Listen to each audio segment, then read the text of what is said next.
Hello and good afternoon. Apologies for that delay. I had some sound issues there. Good afternoon, everyone. And thank you very much for joining us for our third installation. Can everybody hear me? All good? Awesome. Okay, apologies for that delay. Okay, good afternoon, everyone. My name is Olu, and I am here with the New Black Film Collective. This is our third installation of Pro-Create, and we're really excited to be talking to our guests today. So just very quickly, Pro-Create is a year-long mentoring program for Black film producers within the framework of the educational strand of S.O.U.L Fest. A cohort of 50 Black mentees will be matched with 10 Black mentors from the industry, and they'll be working together to allow their projects to come alive. And there'll also be opportunities throughout the festival to give platform to their work and to showcase their talent. More details to follow. If you have any questions, please drop them in the chat. So today we are talking to the incredible Aki Omoshaybi. Have a virtual clap there.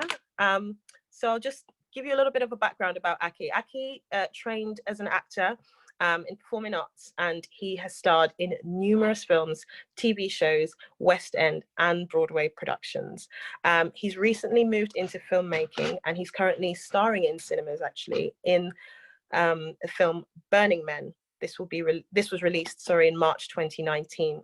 His other credits include film appearances in Star Wars: The Last Jedi, The Riot Club and Kids in Love, and roles in TV series, including comedy Sick of It, alongside Karl Pilkington, and the 2018 series of Doctor Who. Last year, Aki made his directorial debut with short film Split, which he also wrote and starred in. The short was nominated for awards, including the British Urban and Groucho Film Awards, and it inspired Aki further to pursue his full-length production, which was released in 2019. As a dancer, Aki has appeared in campaigns for Burberry, a Manolo Blahnik documentary, and performed in front of Her Royal Highness the Queen. Since signing to Select Management in 2018, Aki's modeling career has also seen him feature in commercial campaigns for clients including Marks & Spencer's, Barclays, and Squarespace. His debut feature film, called Real, has a distribution deal with Verve Pictures and will be released in cinemas has been released in cinemas this year. It had its world premiere at the 63rd floor of the BFI film, sorry, at the 63rd floor, at the 63rd BFI London Film Festival, and also was officially selected for Leeds International Film Festival and Cine City Festival. He recently won Best Leading Actor at the British Urban Film Festival for feature film Faces, which will be released early next year. Aki will also be a juror on the BFI Future Film Festival.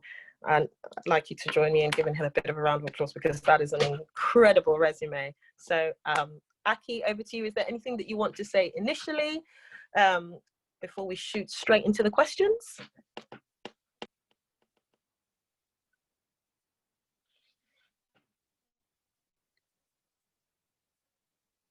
We can't hear you. 1 second.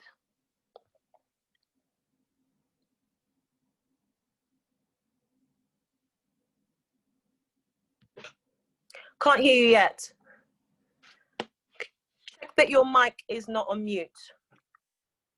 No? Oh, you can hear me, but I can't hear you. Oh, I see.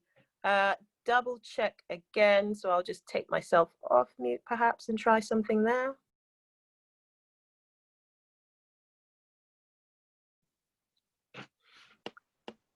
Can you hear me now? Yes, we can. I think basically because they made me a host, I was muted rather than a participant. So I can't unmute myself. They have to unmute me. Right. Apologies. Sorry about that, guys. That's all right. Okay, so I'm just going to go straight into the questions. Okay, if that's all right with you, Aki? Yeah, sure. Okay, so my first question is to you, as somebody who is both on and off screen, what are your 5 top tips for securing talent?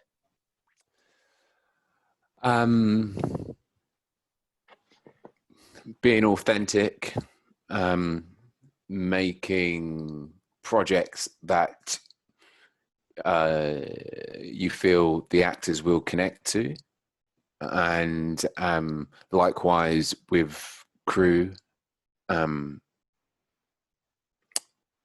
guess they're the main 3 things. Is just looking at stories which I believe you know, talent will kind of want to be a part of, because if you get the talent, you're halfway there, I believe, in terms of cast, or even with, you know, getting a great producer to work with alongside you, or like a DOP and so forth. So it's all about kind of making the story authentic, and even if you haven't got the right budget or money to make a feature, if the characters are strong and the story is strong, the talent will just come, and then the rest will just fall into place. That's brilliant. Thank you for that. I wanted to just ask a follow-up question from that. As an actor, what do you feel that there are certain attributes that you can see in actors and within the selection process, certainly? Do you think that being an actor, that's helped you with that selection process? Are there kind of skills and attributes you think, oh, as an actor, I'd want to be that? Yeah, I think as a kind of actor, is this in terms of producing? Yes, in terms of producing. Yeah. I mean, yeah, coming from an actor, you're if you're kind of humble as an actor, you become a people person, and you can kind of read scenarios. And I think to be a producer, you have to be a people person to the everyday man, because sometimes you'll be about locations and knowing how to speak to, you know, people from all walks of life, rather than necessarily putting your producer's hat on. Because if you come towards them with that producer's hat on and not just seeing them as a, you know, coming at them with producer jargon and all this kind of stuff, you just sometimes have to see where they're coming from their point of view, and then look at the best way to produce, kind of approach them. And acting's given me that quality, which I've realized when I was doing Reel. If I lost a location and there was a last minute, I had to find a new cafe to shoot in. That's when my acting background came in, because I knew how to approach the owner of a cafe in a way and to persuade him to let me use these premises, where sometimes as an actor, and I've been on set, I've seen producers go into different scenarios and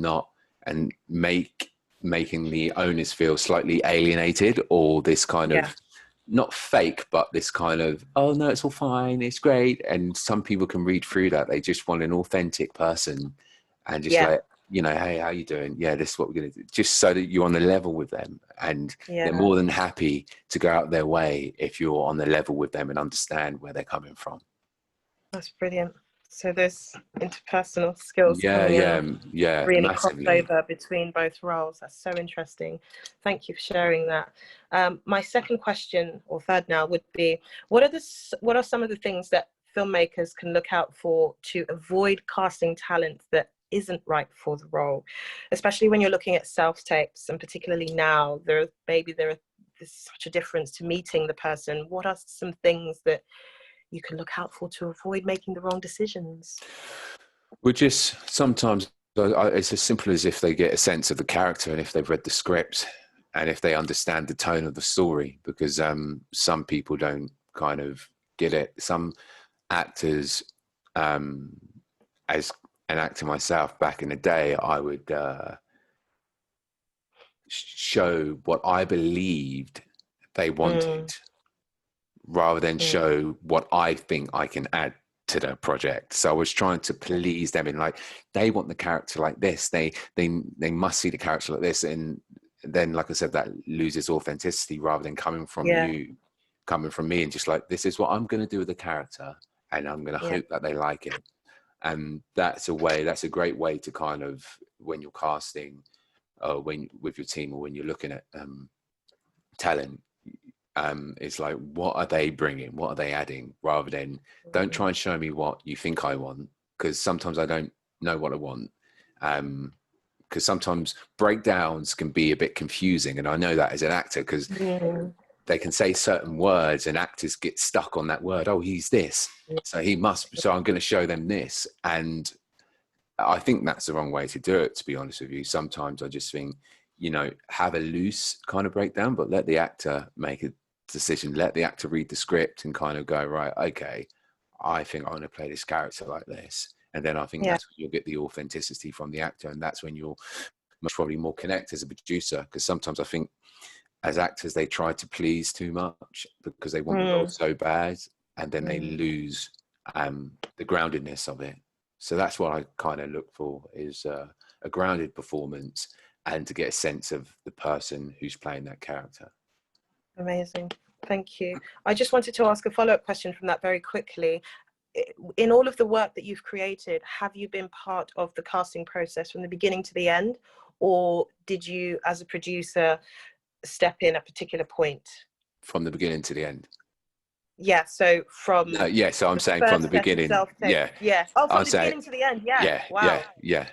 Absolutely. And is that important for you? Is that something you will continue to do going forward in creating your work? Because I like, if I'm a producer or wherever I'm directing the project, I kind of want to be involved. And as a producer, I feel like you should be, because also as a producer, you're going to be working with those actors, so it gives you a sense of that actor, gives you a sense of what they're capable of, and you're all in it together. So I truly believe it should be every kind of step of the way, not be overbearing, but still be there and still look out what's going on, rather than, you know, because if you watch the actor's first performance, first audition to their second audition, you'll get a sense of that person. So, you know, you'll understand them more. You'll get a sense of their energy, and you know, a good set, a good kind of energy on set is vital to the success of the film. I believe you've got to be on the same page. Amazing. Sorry, there's so many things that come up speaking to you. It's exciting. I wanted to ask a very quick follow-on question from that, and it's that how has your work as a producer affected you as an actor? I'll be honest with you. Some people have found it a bit threatening. Okay. Because obviously I've done something that many producers try to do, is make a film. So when I've done it, and sometimes I go into, I'm just talking about me as an actor, sometimes I go into auditions and I meet others, they know that I've done that job. So it works that way, but also it works the other way in the sense of I know what it takes to kind of be a producer and everything that it entails, and it's a hell of a lot of work. So I look at it both ways now. That I've just finished filming a film as an actor, and I look at it both ways now, and you just kind of have to be a bit more understanding as well, I guess. Amazing. As an actor. Thank you. Thank you. Right, I'm going to ask you a question about being an actor now, actually, very specifically. What's your most memorable memory, if I could say that, as an actor?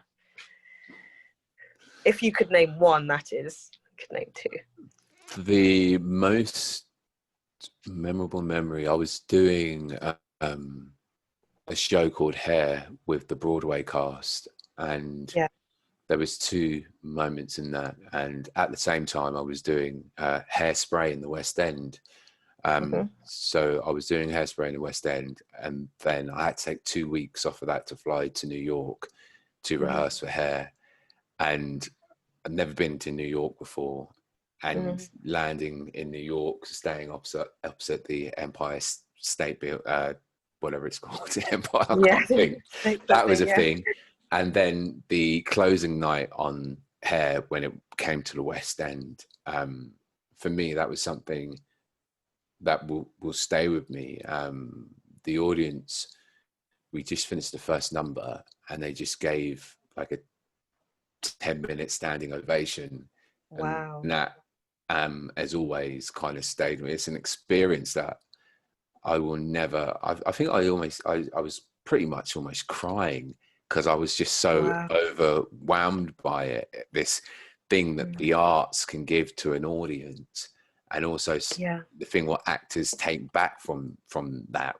It was just an energy that I've never experienced before, and for me that was probably the most special moment of my career so far. What stands out to me, which is a feeling that I've never had before. Amazing.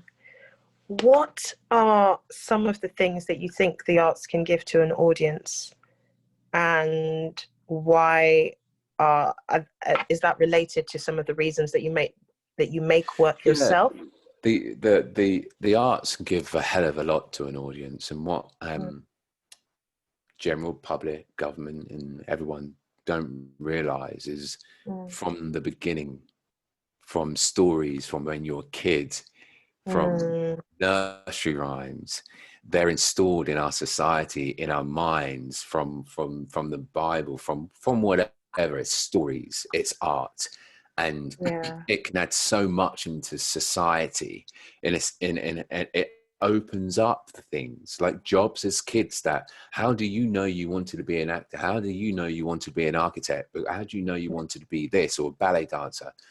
Probably you didn't go to the ballet. Do you know what I mean? Probably you've not seen an architect at work. It was through the medium of television, or from watching a TV show or something like that, where you sense this world that you might not necessarily have the means to experience. And sometimes it's through the art of stories and the arts that you're like, wow, I didn't know this was possible. I didn't know, oh, that's how someone does that job. I want to be a scientist. Like a little kid may watch a cartoon or a drama and see a scientist and be like, oh my God, I want to be a scientist. So the arts can add an awful lot, even in sense of politics and religion.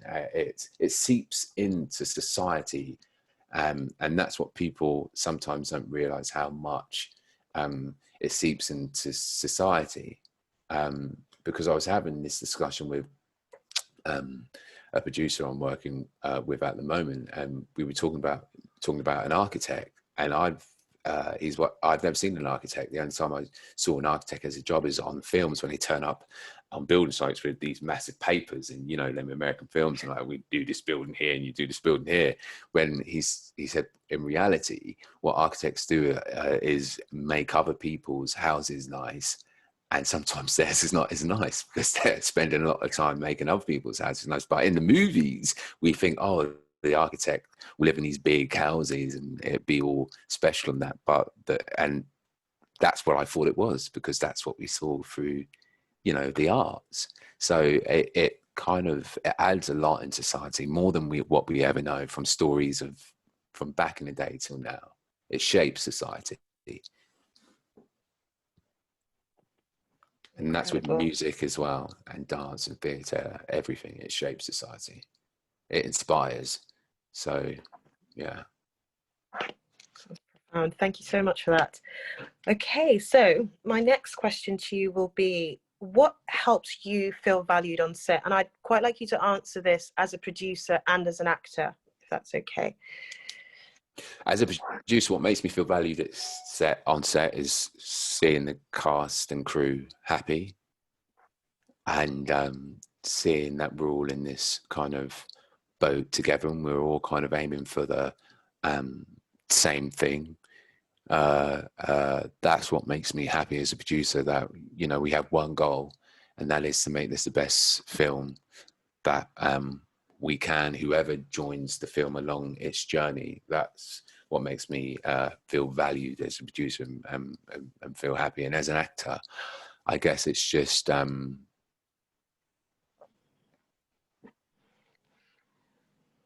not necessarily know that I'm doing the best job, but know, I guess, that I'm adding something to this. I'm adding a piece of the puzzle to the story. And also, I guess, sometimes when I've worked in theatre and on set, you know, sometimes people can speak to you like you're a kid, if you know what I mean. But just being treated as an adult on set, and just being respected that way, sometimes just makes you kind of feel valued as an actor, rather than kind of, oh yeah, let's put the actors over there. No, we're all in it together. Let's kind of work together. Thank you. So leads nicely onto my next question.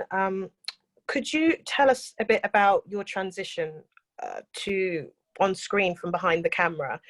Was that something also that you always wanted to do, or was there a particular point of transition? And what was the transition like? It wasn't something that I always wanted to do. I've always been creative, and I don't believe in kind of like putting a lid on that, or a ceiling over it.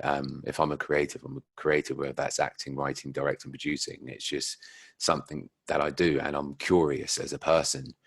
But I guess I was doing a film, Burning Man, in 2017, and it was a road movie. So I was on the road in a different city pretty much every other day shooting this movie. And it was then I started getting a bit more interested in it, because I saw behind the scenes of how line producers, and how they all kind of worked.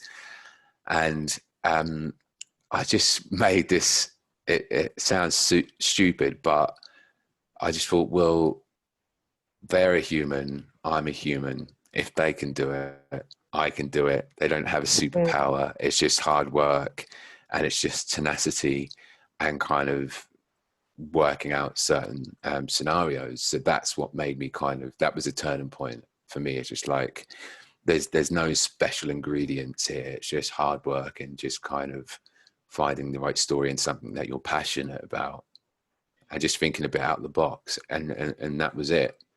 I'm one of those people that don't necessarily look up to people, in a sense, because I just feel like we all have something to offer.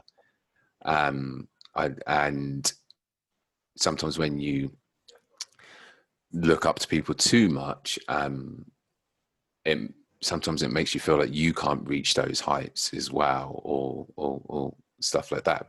But I just feel everyone can, but there's all different routes to kind of get there. Or it might not be the same heights, but it could be something, you could add something in a different way, inspire people in a different way that is more tangible, if you know what I mean. So yeah, that's how I operate. I don't really, yeah, that's how I operate, I guess. Awesome. You mentioned something about finding the right story and thinking outside the box and finding something that you're passionate about. For somebody who's a new producer, or an up-and-coming producer, or whatever the sort of accurate term is, would you say it's important? What are your thoughts on picking up projects, particularly for experience? Do you believe that it has to be something that you're passionate about? Do you think that's something that's important? What are your thoughts? Yeah, I believe it has to be something you're passionate about, for me anyway, because it's a lot of work. If you're not passionate about it, then why are you doing it? But yeah, producing's not easy. It's a lot of things, and it's a lot of work, and a lot of components have to come together to kind of make, you know, the film a success. And for me, it's a successful film is completing it. It doesn't mean awards, it doesn't mean all the accolades, it doesn't mean whatever, but just completing a film is a huge success. I mean, I've said this before, like, from working in theatre and being on stage, you know, you could be in the audience and you may not even like what you've just witnessed on stage, but you still give it a round of applause because everyone else is there getting a round of applause. The thing is with film, you watch it in cinema, but you don't stand up and give it a round of applause.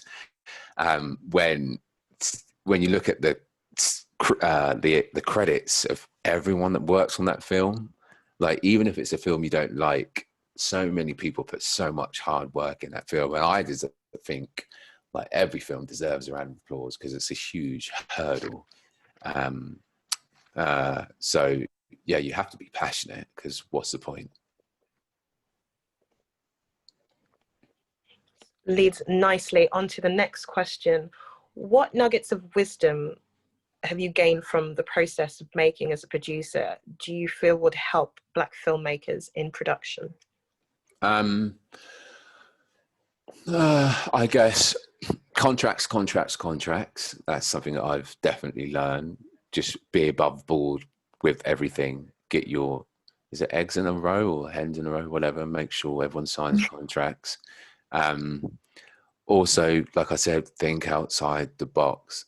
They will tell you it's not possible, but that's probably because they believe it's not possible for them, or maybe they are not excited by it, or maybe they just want to keep you there. Because a lot of people said that to me, it's not possible, it's not this, it's not that. But then I just go to, I'll think outside the box, I'll make it happen and collaborate. I think Black producers need to collaborate far more than what they do at the moment. We're all trying to do it our separate ways. I think at the moment a little bit too much. And I think we all need to kind of, you know, come together and as a collective work on stories that show the whole pie, rather than 25% of Black stories. There's 75% that's not been experienced yet. And I think by coming together and kind of helping each other out and reaching out, and I think that's when we're kind of step up a bit more, because I think we're all striving, we all want to do it, and we all want to tell our stories. And it's what I found out, it's hard when you do it on your own. It's very, very, very hard. So I just feel like if we can, you know, lean on each other a bit more and come together a bit more, we'd be more of a force. Awesome. I wanted to just ask very quickly 2 questions off the back of that. You talked about fostering collaboration, and you also talked about thinking outside of the box. Could you expand on those 2 a little bit? First of all, thinking outside of the box and what you mean by that in some detail, or perhaps with an example or 2, and also with fostering collaboration and what you feel, Well, I guess how you feel that could be the case. I guess when I say thinking outside the box, it's in a sense of it's just, you know, it's just like a business. For a successful business, anyone who, and I hate like thinking it in monetary terms, but any billionaire is thought outside the box. Do you know what I mean? From the origins of their business, they haven't taken the same route as many others have to be a success. To be a success, sorry, you have to kind of think differently, because sometimes the world's not set up for us to necessarily, this industry, to succeed. So you sometimes have to think outside the box in approaching people, in terms of budget as well, and not just go the normal routes because that's the way everyone else has done it. It's like, don't join a race, start your own race. And that's what I mean by thinking outside the box. And what was the other bit? About fostering collaboration, particularly amongst Black producers and makers. Yeah, I just feel like it's a very difficult one, because I think Noel Clarke spoke on this in terms of collaborations with Ashley Waters, and when we were both at an award ceremony, it's like they'd known each other for 15 years or so but never worked with each other. Why was that? Do you know what I mean? It's because we were told it was only certain ways and certain things we could kind of do, but when they kind of don't listen and kind of do their own thing, then Bulletproof, whether you like it or not, it's been a huge success. It's been in America, and it's the first time them two have kind of have worked together. It's, for me, this is going to sound quite punchy, but it's in terms of you know, Black actors in sense of collaboration on screen, whether it's in the UK. I mean, you know, you can get Brad Pitt and Leonardo DiCaprio in a film. You can get Tom Hardy and Leonardo DiCaprio in a film. Why can't I see a film with Will Smith and Idris Elba, or Idris Elba and Denzel Washington? I know there was American Gangster, but now they're both big stars. Like, I would watch that film. That would be like one of the biggest films of the, you know. So, and it's the same as kind of in terms of behind the camera. Like, who wouldn't go and watch that film, and why is it not happening? Like, things like that, I just feel like we all need to kind of. Why do you think that is? Sorry to cut you off there. No, I don't know. I've spoke about this before, but I think sometimes it's, you know, that divide and conquer. Sometimes they like to keep us separate, but that's why I feel like we need to fight to kind of come together on certain things. I don't know, because if I'm an investor and Will Smith and Idris said we both want to be in a film together, why wouldn't I invest in that? And even if you don't like those actors, why wouldn't you go and watch that? It'd be probably the biggest selling movie of the last 10 years. So it's just collaboration on screen, off screen, just the whole kind of sense of, and I think sometimes because we want it so much and we all have our own projects, sometimes, you know, I'm willing to sacrifice my project if I think there's another Black producer out there with a better project to get that one going, because the greater good will trickle down.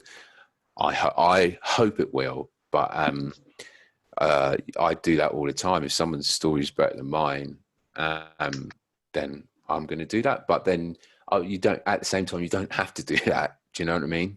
But that's what I do. But each to their own. But I believe that's a step in the right direction. Awesome. I just got a few more questions, and then we'll move on to our Q&A, our questions from our audience. I wanted to ask, what are some of the places you would recommend for filmmakers looking to cast Black talent specifically? In the past, I've heard that there's been talk about it being difficult. I don't know if you've come across that, but what would be your recommendations and your thoughts, particularly with your process as well? What do you mean by what do you mean by casting talent? Filmmakers looking to cast Black talent specifically. There's, I don't know. I mean, you can use, the casting websites that are out there, like the normal kind of Mandy or Spotlight and stuff like that, and then also go to local drama schools, which I did, and also look at other films that are out there and just remember names and write names down, and then just try and reach out to them. If not their agent, try and find their email, do whatever you got to do. Like, I reached out to people on Instagram because I couldn't get through to their agent. Like, the lead in my film, Pippa, I got her through Instagram. So I had to do what I had to do to kind of get her on, because I knew if I went for her agent would say no. So, you just think outside the box. That's what I mean by that. Thank you. Do you have any top tips around contracting talent and percentages in a contract? You touched on contracts earlier, particularly for those who are starting out and sort of have no idea about some of the legal jargon and some of the kind of complexities around contracts. I guess if it's your first film, you kind of got to understand what the first film is for, in a sense, and what you want out from it. Do you want to be a millionaire from it? Probably not going to happen. So it's more of a business card. It's more of a calling card to say, look, this is what I can do. Now in the second film, let's up it a bit. So the first film, in terms of percentages and what have you, if you need to dilute yourself to get good talent on board for that, then do it. Do you know what I mean? That's what I would say, because if you're an unknown producer, the reality of it is the film's going to be sold on who's attached and what cast are attached, or maybe because if it's a first film, you might not be able to get a big director, so then everyone's going to go on the cast. It does happen that it's an unknown cast that kind of that happens to be a breakout through certain schemes, but then that is great if you go through institutions. But if you don't go through institutions like that are going to fund your film, and it's half privately invested and what have you, then sometimes it does rely on cast. So then you give them a bit of percentage in the contract. It's all about the title card, the name, the poster. You have to speak about things like that to kind of get them on board. And in the same regard, that is gonna, as a producer, it may open up things for you, because if that film gets distribution, then you can kind of move on to the next thing and see, more people will be willing to work with you, I guess, because that's the world we kind of live in. And unfortunately, until you do it, until it's out there, people are, it's different here to what it is in the US sometimes.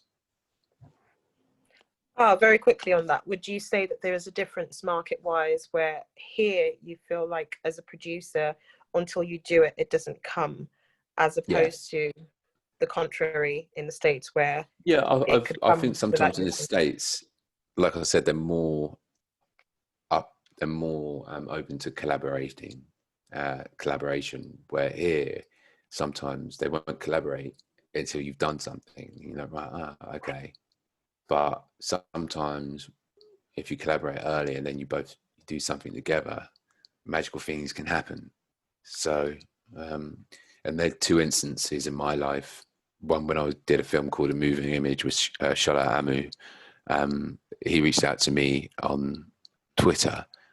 I didn't realize it was a feature. I didn't realize I was even going to get paid for it, but I took it on, and that changed things for me as an actor. And in a sense of even me doing Real, do you know what I mean? Looking at how S.O.U.L worked as a director, that gave me confidence in the sense of things can be done. And that was, you know, from collaborating, and I didn't know S.O.U.L. I was just like, well, it's an experience. I'm going to pick up something from it. He seems like a good guy. So, and that was his first feature, but I was just like, yeah, let's do it. I'm going to learn something from it. It might not be good. It might be great, but I'm going to learn something. Wow, amazing. That's an incredible story. Very quickly, 2 questions before we move on to a Q&A. Who would you love to work with?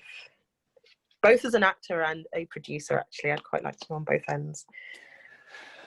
I guess, as I said earlier, I don't really have anyone like, oh, I'd love to work with this person. It's all about the story for me. Like, I don't really care.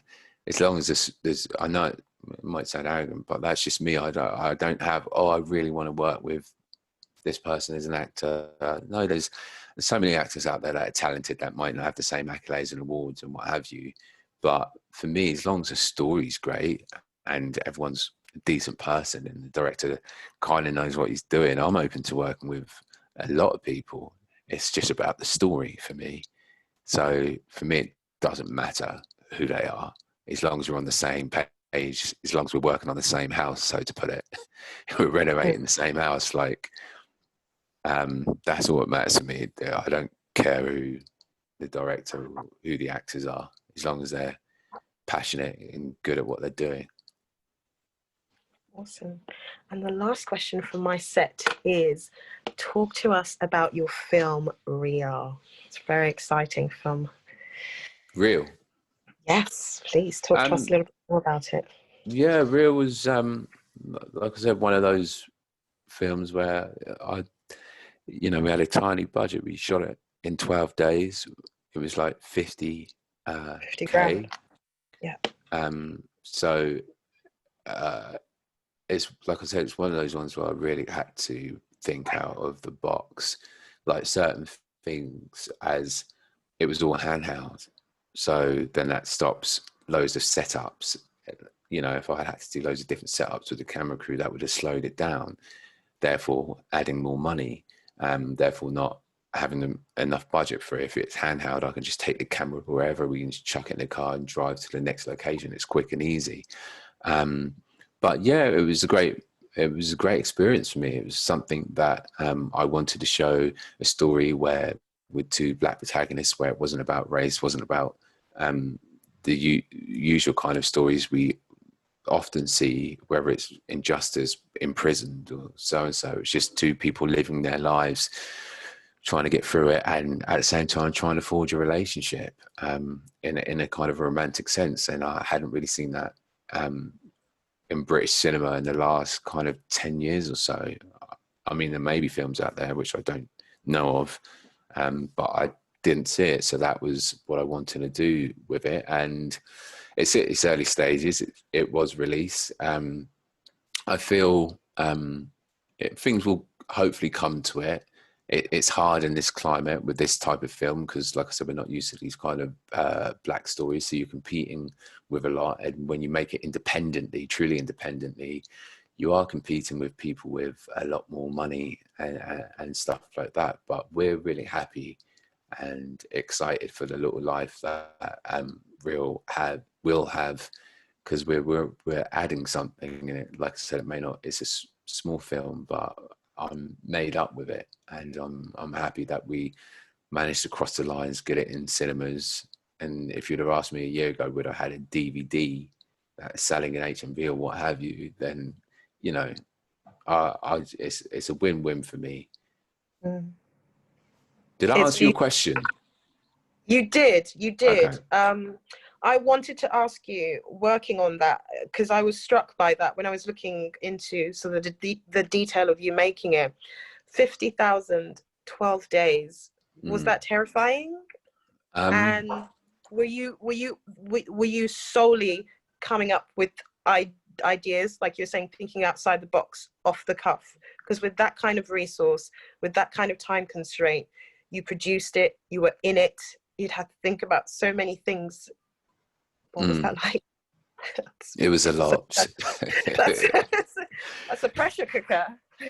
Yeah, it was literally like a pressure cooker. It was a lot to think about, doing all those things all at the same time, I guess, because even on set, you know, I was cooking dinner for the cast members and stuff like that, and driving them to set.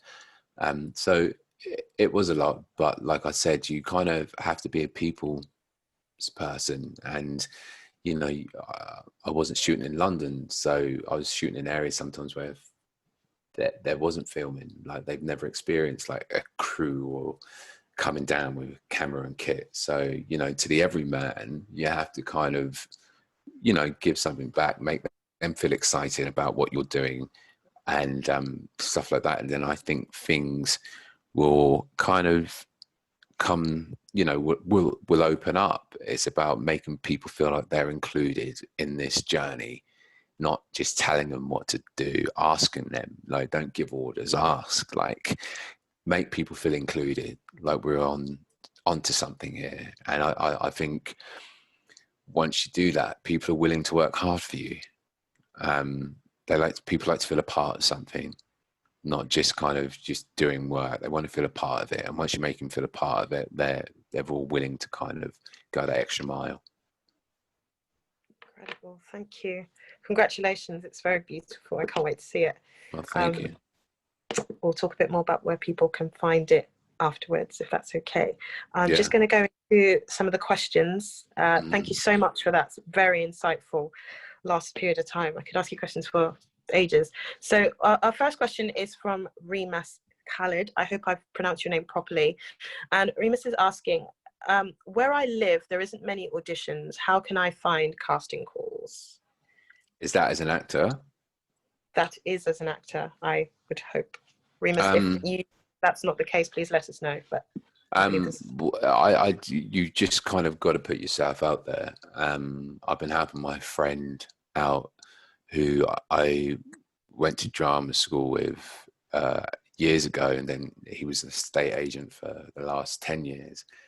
And now he's just got back into, I'm not an actor, but I'd love to. Okay. Now he's just got back into it. So first of all, you have to get enough credits to get on Spotlight.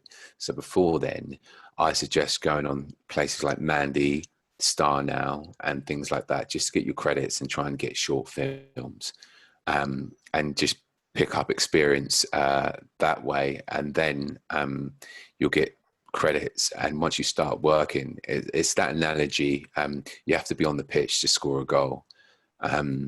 So just put yourself out there and be willing to kind of, when you can, travel to auditions, apply for auditions.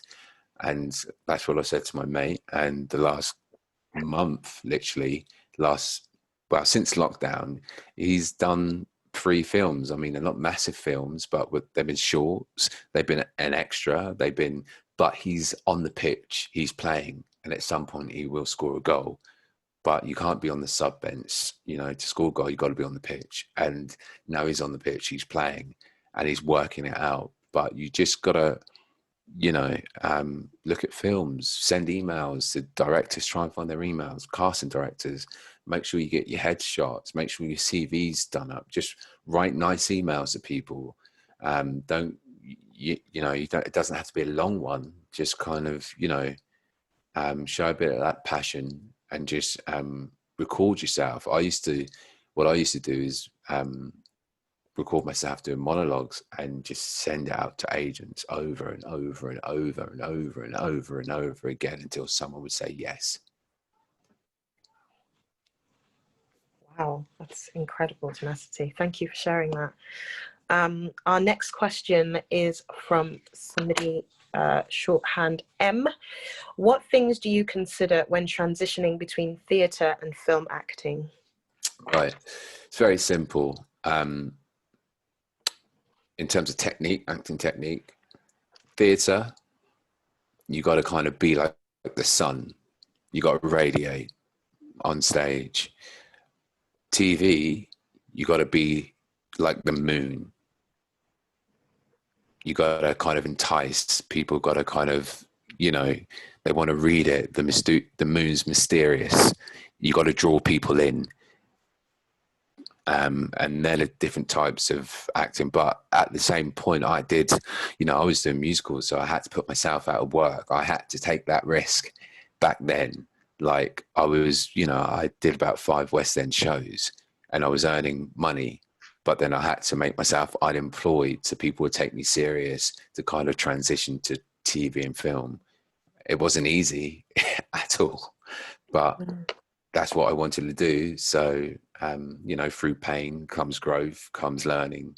And if you want it, you know, you got to make sacrifices. Nothing comes easy in any industry. Yeah, it's very poetically put. Thank you. I'll remember that. So the next question, again from Am, as an actor, how do you interpret less is more? As I just said, the theatre, be like the sun, TV, be like the moon, draw people in. It's kind of like subtext. That's a lot. And also with your eyes, and don't give it on a plate. Less is more is kind of like let the audience like to work things out and like to read, keep them guessing. Don't offer it on a plate to them. Like don't there's an analogy which my friends always take the mick at me now. It's like, I call it the 5 gold coins. You got them in your back pocket. What's the point of going in there and just go like, there's all my coins, take them all. Like people are like, oh, why you give me that? There's something wrong with them. But you have to make people earn things. Where you go in there, show a little bit. It's like, there's 1 coin. I've got 4 more here. Do you want them? Well, you're going to have to earn it. Do you know what I mean? If I say someone, if I give you 100 quid and they're like, well, what are you giving me 100 quid for? Then I say, actually, move that table over there. Then I'll give you 100 quid. Then you're like, oh, right, I've earned that 100 quid. So now I'm going to move that table. But when it comes to free, in terms of doing less is more, that's the same thing. Make the audience earn it. Like, don't just give it. Let them try and work for what, search in your character, what's going on. Beautifully said. Thank you. Wow. Okay, our next question is, as a producer, what's your process for coming up with and completing your story? And do they always turn out as envisioned? No, not all the time. I guess, no, they don't. Like, Real was a completely different story when it first started. But you have to find out where the heart is and what's going to connect with people. And I think sometimes people get carried away with the vision. So certain visions, but you have to come back to the heart of the story. What's the drive of the story? What's going to connect with people?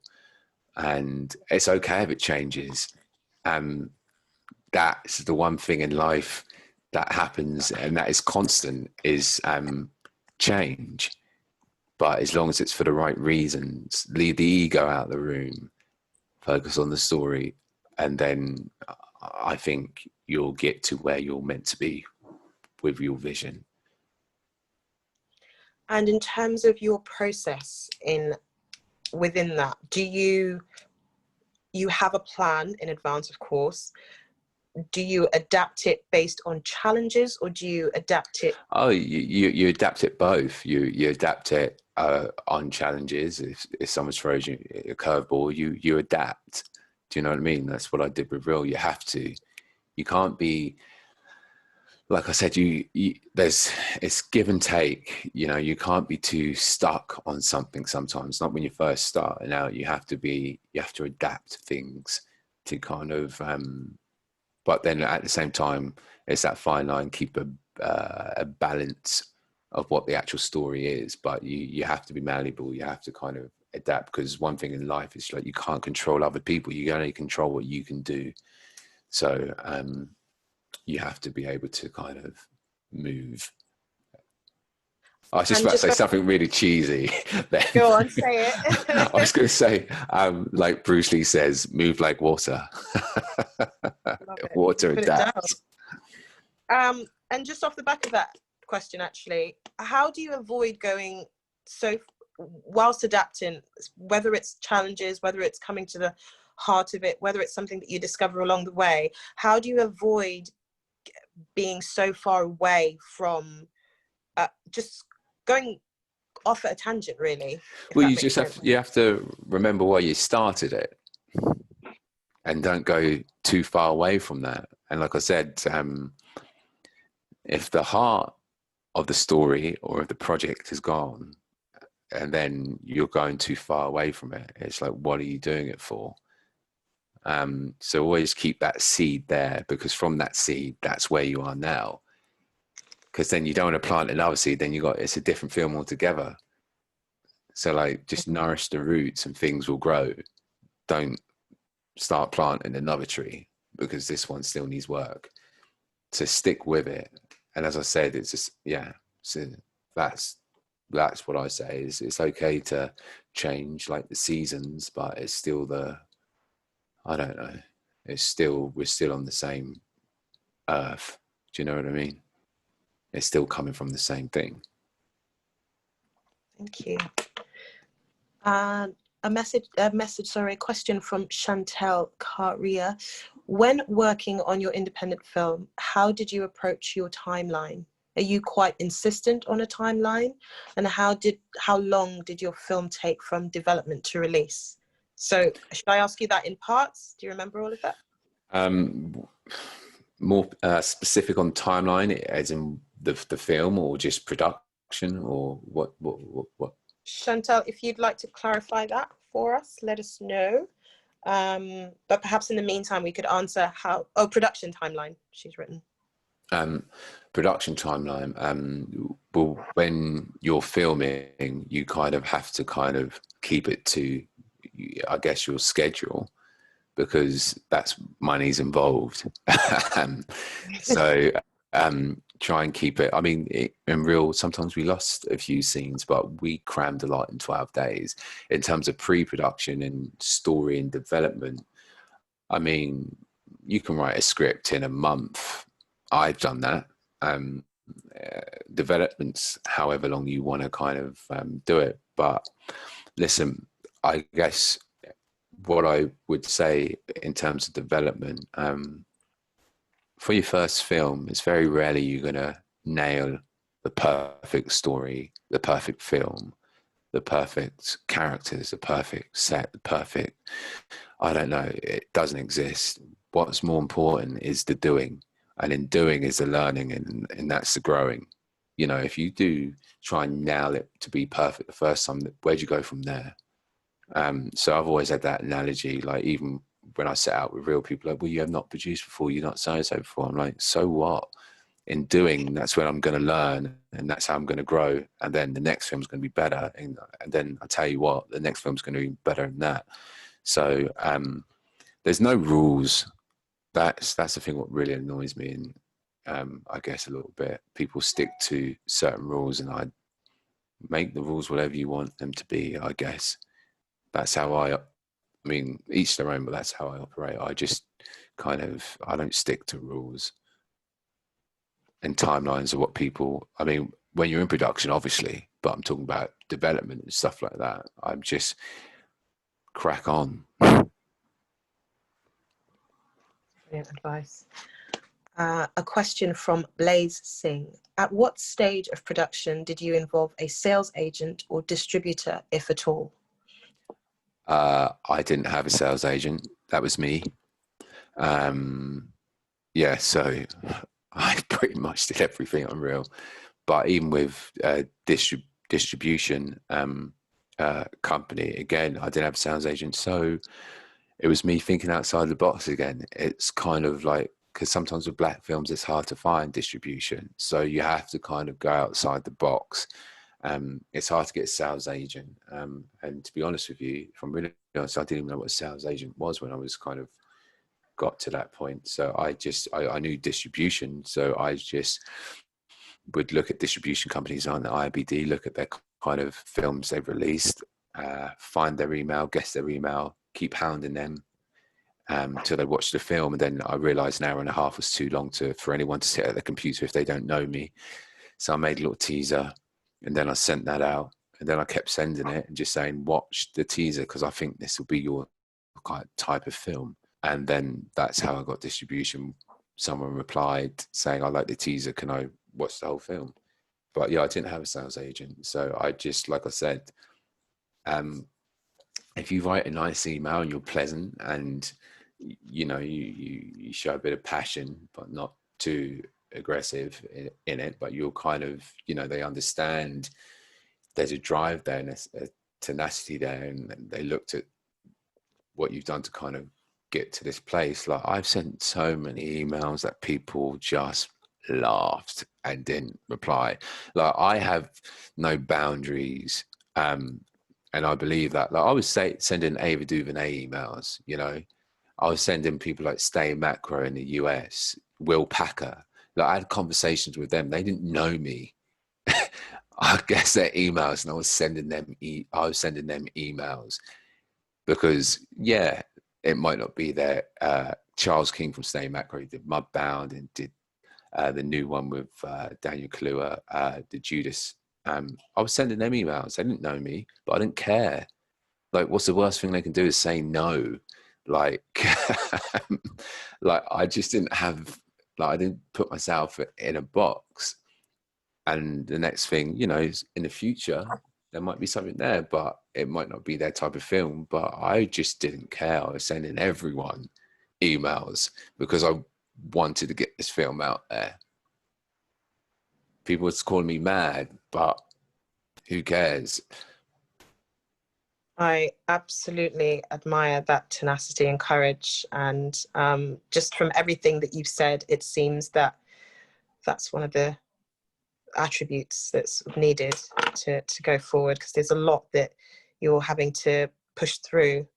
Yeah, it's like, are you willing to do more than the next man or woman? Do you know what I mean? To kind of keep at it, because loads of people want to make films. It's as simple as that. Loads of people do. So are you willing to go there? Because if you're not, then what's the point? Yeah, incredible. I wanted to ask you very quickly, actually, about your relationship and a director's relationship with a producer's relationship with a director. I also wanted to ask, might sound controversial, I don't know if this is a thing, but a Black producer's relationship with a director, particularly in terms of nuanced stories. Well, obviously with this, it's difficult because I was the producer and the director. So, yeah. I mean, I guess I can't really, because it came from me. I guess I can't Of course. answer that. But sometimes what I will say is, with the nuanced stories, sometimes they don't understand the culture or the Black family, or they're like, oh, make him more like this. I'm like, no, that's what you understand Black to be, but this is actually it. Mm-hmm. Do you know what I mean? Like, Black people don't go around every day. We just want to get on with our lives and live it. Do you know what I mean? And stories like that should be told, where we're just doing our jobs and have that nuance, because we're nuanced. Do you know what I mean? We're not that 25% with the whole pie. So let's show that whole pie. And sometimes I remember just on, whether it's Black, whether it's working class, and I was showing people some of the sets, and in the house there was a spare bedroom, and one of the co-producers that came on board was just like, wouldn't you make that into a guest bedroom? I'm like, well, working class guest bedroom, what are you talking about? do you know what I mean? Guest bedroom. It's just a kid's spare bedroom because the kid's gone away. We don't, do you know what I mean? So I don't know. It's important to kind of show nuance and stick to your guns. If they don't understand it, show them what it is. I also then wanted to ask, thank you for that. How do you solve problems or challenges that might come up amongst, what do you feel is the best way to resolve issues as a producer? One thing is not to look at it as a problem, it's to look at it as a challenge. Because if you look at it as a problem, sometimes you become overwhelmed, because you're just like, ugh. So look at it as a challenge and realize, well, it's happening because it's happening. Like I said, you can't control other people, how people react. You can only control what you do. So you have to look at it as a challenge, right? We've lost this location. Yeah. Okay. So my challenge now is to find another location, cafe, like that, where if I see it as a problem, then I'm like, oh God. Where a challenge, I can do a challenge. Do you know what I mean? It just changes that mindset ever so slightly. And so it's more of a quest rather than like a problem's weighty. A challenge is exciting. That's very nice. I like the use of the word quest. That's brilliant. I now want to just ask a sort of holistic question, if that's the appropriate term. How do you manage pressure outside of, how do you ground yourself? Because everything that you've said to me, I'm so incredibly impressed by everything that you've achieved, by the fact that you put on so many hats at times, but also some of the constraints within which you've had to work, and then the challenge that comes with, I don't like to say the challenge that comes with being Black, but sort of some of those kind of societal constraints. How do you ground with this much pressure as a producer, whilst having to make decisions constantly, whilst having to think about budgets and, you know, go on these quests? How do you stay level-headed? Do you stay level-headed? You don't have to, but how do you navigate that? And how can one do so practically? One is, I guess, don't take it personal. Don't take it personal. That's how you ground yourself. Even if someone comes to you, it's normally not something you've done. It's just because of that other person's insecurities. So you just kind of got to think, well, why are they acting that way? Or why have they done this? It's sometimes not always personal. And as I said, just check your ego, and it's a story that matters. It's not about me. It's about telling stories and inspiring. So that's what grounds me, if I'm honest with you. Did I want to write, direct, produce, and all that kind of stuff on my first movie? No, but I had to, because no one believed in me at the time. So that's why it's not because, you know, I want to be doing this and doing all that kind of stuff. That wasn't the reason. It's just because no one wanted to work with me, because at the time I guess they saw me as a nobody. But you know, we crack on, and you keep going until you find people that do want to kind of work with you, and things grow from that. But the story's at heart for me. That's the main thing, and trying to inspire. I guess that's all I'm trying to do. Well, I'm inspired. I want to ask also, off the back of that, you talked about, you know, earlier you touched on the fact that you said no one believed in you at the time, when you were wanting to make the stories, create these stories, and that's why you had to sort of put on all of these hats. Where do you summon that from? Where can one summon that level of courage and tenacity, and this like emailing everyone and like not giving up and not feeling like you're going to crumble underneath the weight of the fact that nothing is really guaranteed, essentially? The uncertainty is the word I'm looking for, and just the fear that, you know, things could, like, where do you summon that from? How can somebody do it's just as I guess it's as simple as, I look at it as simple as this: life's not guaranteed, so why wouldn't I do it? what have I got to lose? That's kind of, I look at it as basic, as that really. The worst someone can say is no. Everything you do, if it goes wrong, is a lesson learned, and you'll probably learn something about yourself. So there's growth from that.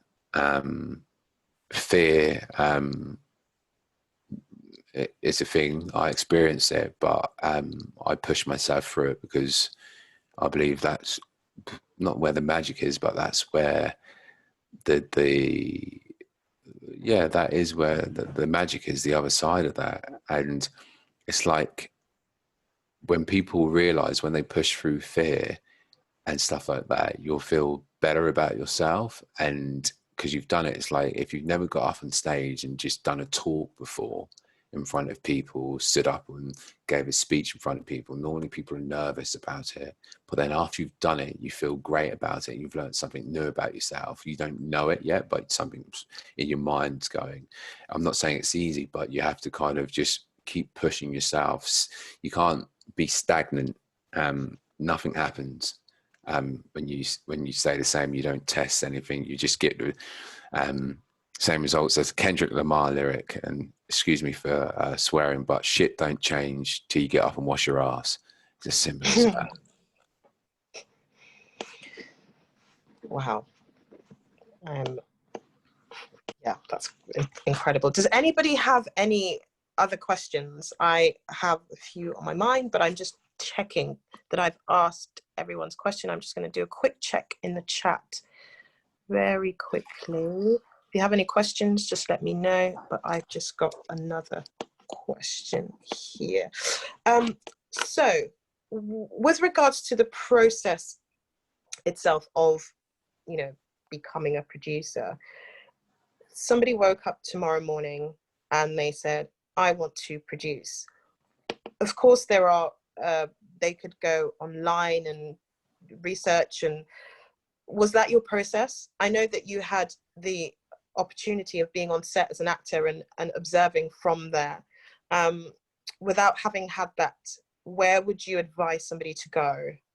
To kind of, even if it's just to learn bits of jargon or just any part of the process. I went online, I looked at a lot of things, but at the same time, like I said, learning is doing is learning, or learning is doing. So look at short films and stuff like that, and just offer your services, whereas as a runner or something like that, you might not be able to get it on professional working sets, but if you can go to, you know, produce short films are out there and just offer your services, or just write to other producers, let you know, and just say, can I shadow you? Can I do this? Can I do that? And if you keep going, like I said, it only takes one yes, and someone will say yes along that line. Thank you. And we've got a question here from Blaze Singh. What do you feel was your biggest gain as a result of making this film real? I guess my biggest gain is just seeing how the whole industry works, and also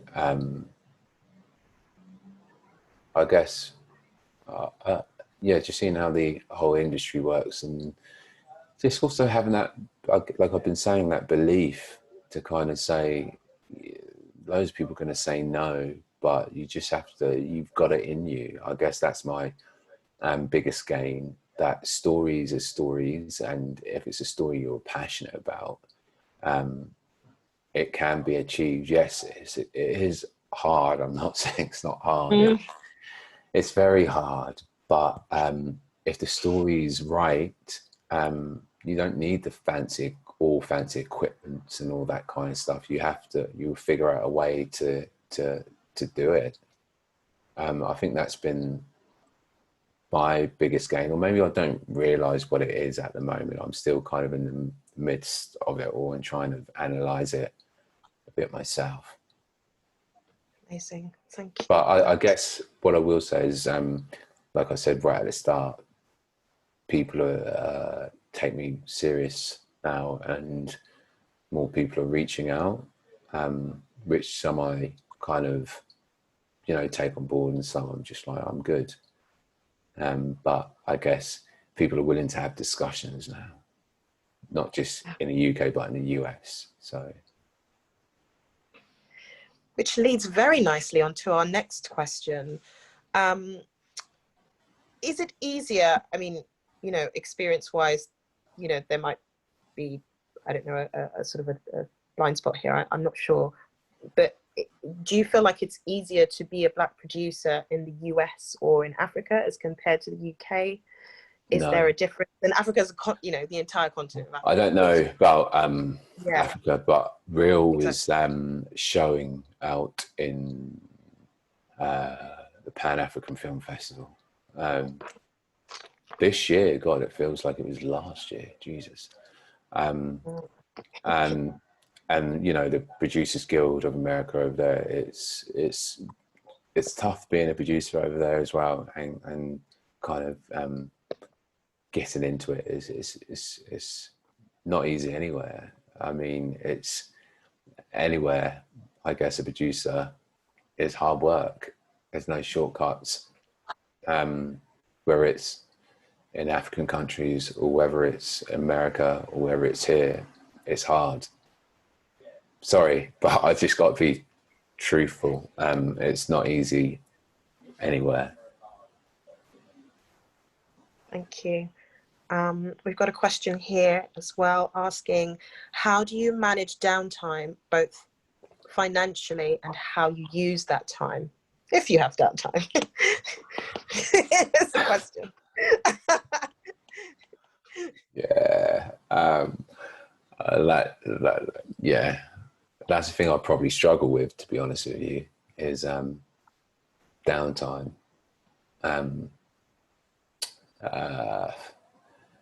I guess do you know what? Because obviously I started out as an actor, and then financially, sometimes obviously you're not working, so my downtime, I learned how to write, so I started writing, and then people, you know, like my stories, so that's another skill I have. And then it was just kind of, now I'm looking at working a camera, like looking at a director of photography, just always kind of learning everything about the industry. You know, I've gone from musical theatre to produce some movies.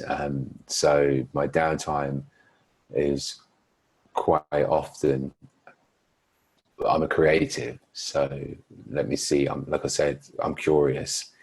And if I'm in something, I want to know everything about it, or a lot about it, so I know what the greater goal is like, you know, at some point I have stuff on my production companies and be show running my own shows and stuff like that. That's the aim. But downtime, financially, I mean, I've done loads of other jobs when I was acting.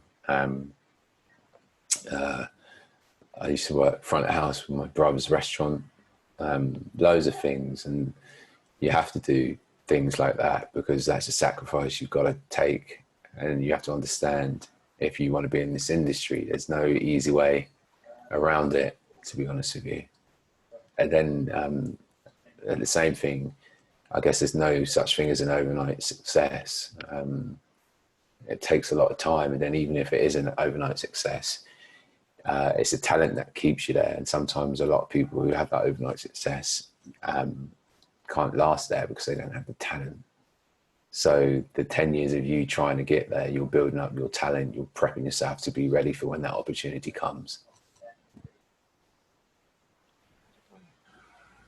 Thank you. We have got another question here asking, what other Black stories are you interested in hearing or being produced?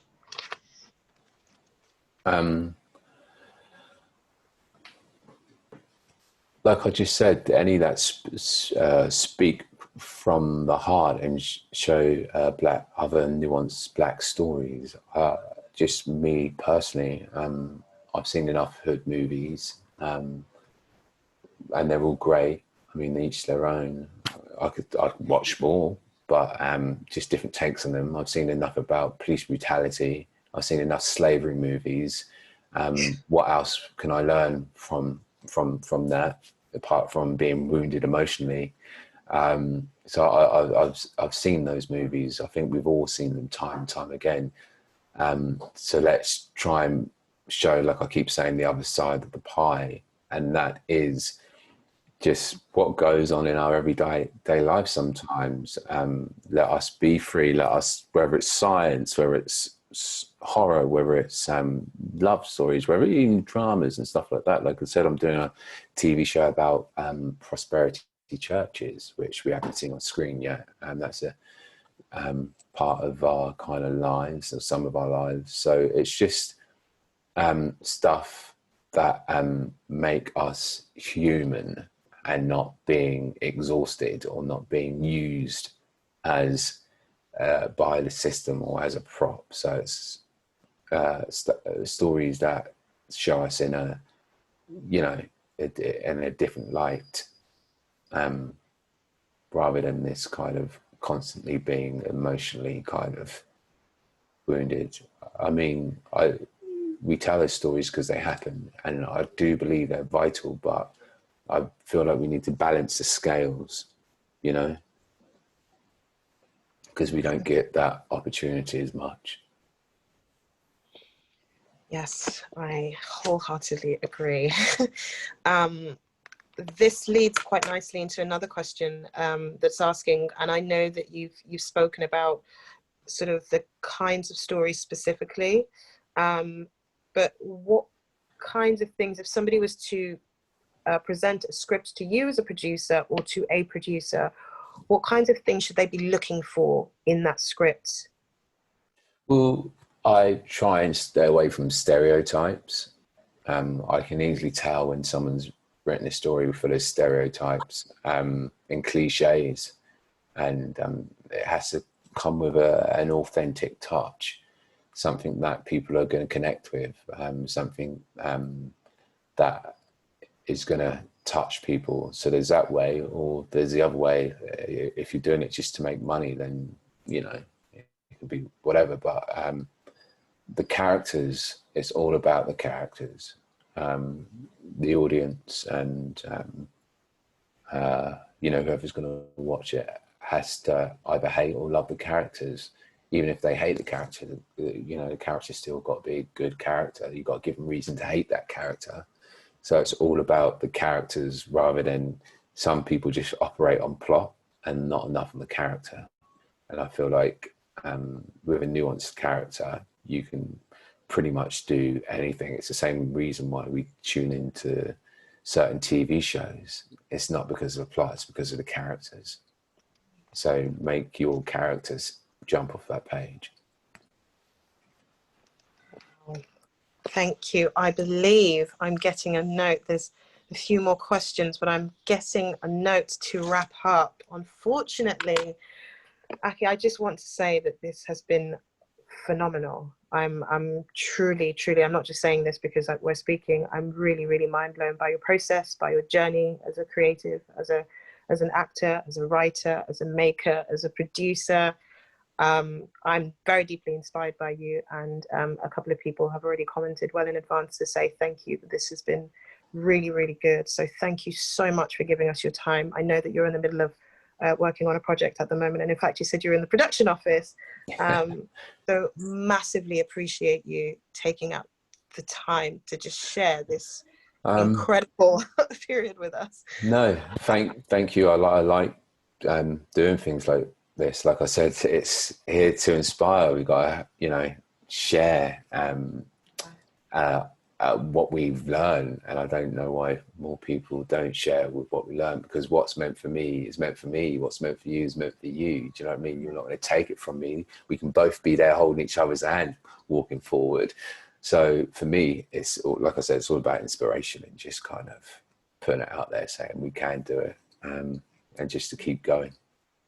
Thank you. The last thing I want to do is I'd love people to know where to find you, how to support your work, how to find your work, whether it's work that you have out now or work that you have incoming, because we would absolutely love to. So whether it's social media, whether it's where to go and watch, whether it's what you have coming up, the dates that we should put in our diary, share it with us. I guess Reel's still out there. It's on Sky, it's on Apple, it's Yep. BFI, all those kind of platforms. Okay, and then I don't know, I'm on social media, but I'm trying to get off it a little bit. So I think that's Aki_, Aki_4 O's, I think. And that's about it. All the other projects are kind of in, development at the moment, and there's a few acting things coming out, but I don't have dates for those. But yeah, I just say Reel at the moment. And I think BAFTA are doing a thing tomorrow. I'm doing a Q&A with BAFTA, where you can watch it there. Also, I think, whereas I can't remember. Sorry. That's okay. We'll find and we'll put it up. And then just to really wrap this up with a nice bow on top, if you were to speak to yourself 5 years ago, what advice would you give to yourself? What piece of advice? If I speak to myself 5 years ago,